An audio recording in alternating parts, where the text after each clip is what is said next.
My name is Jess Eberhart. My family and I live in Palmyra, Pennsylvania, just a few minutes down the road from Hershey. My husband and I have been married for 9 years. We have two children. Olivia is our first, and she's 5. Lucas is our second. He just turned 2 on May 2nd. I like to say Lucas made a grand entrance. So I went into labor at 4:30 in the morning. I thought, oh, I don't feel right. And it was about 10 days before I was due to deliver.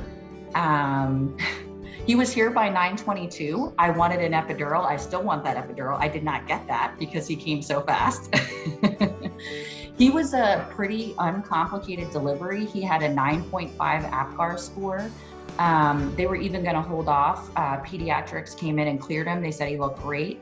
They were considering holding off on doing his echocardiogram that we had talked about when he was born because he looked so good, and they consulted cardiology, and cardiology said, no, we need to do this today. Even though he looks good, let's get it done. And, thank God they did.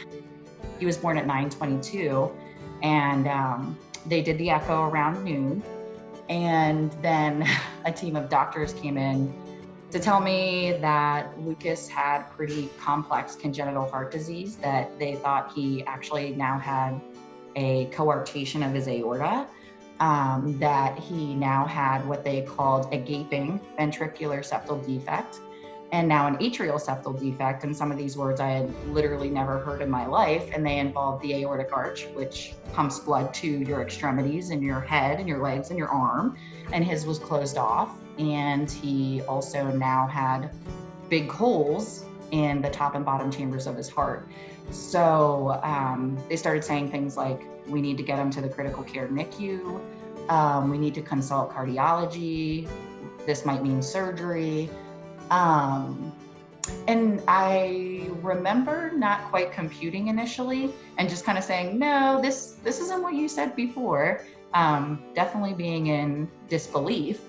But they were a great team and got him the care very quickly. He was transferred up to the critical care NICU, and our journey began.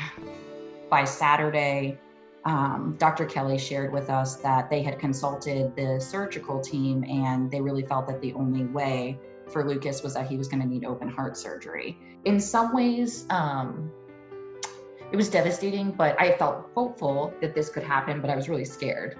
And my husband and I were scared, and people would say, like, well, how'd you get through that? And it's like, there is no other way. You just get through it because you don't have a choice. Like, he needs this life-saving heart surgery, so this is just what you do.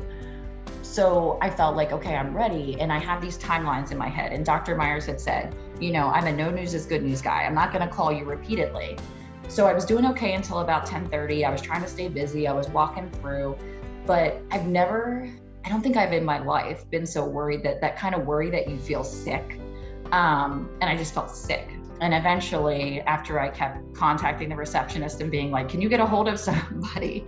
They came out and they said, Dr. Myers came over and he said that the surgery was successful, and that I would get to see him coming through soon. And, he kind of prepared me for what that would look like. The relief is indescribable when I first saw him. It was scary because he looked like honestly, it looked like he was dead, because they have them on so many paralytics that they're pretty stoic, and they even paralyze them so they even just move their eyes. So when he came out of surgery, he's laying in this bed. He's got this big, of course, bleeding, open wound on his chest. He's now on a ventilator, and they put on a little white cap, and it has tassels and stuff, and they call it the party hat because they're now out of surgery. Lucas's prognosis is absolutely excellent. He had such a great response to his surgical repair.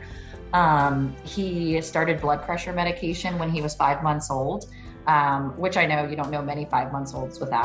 I didn't. We've been able to now go to annual cardiology visits. There's going to be a few things he's restricted to in terms of sports, he can't be a power lifter or anything like that, and he can't play football.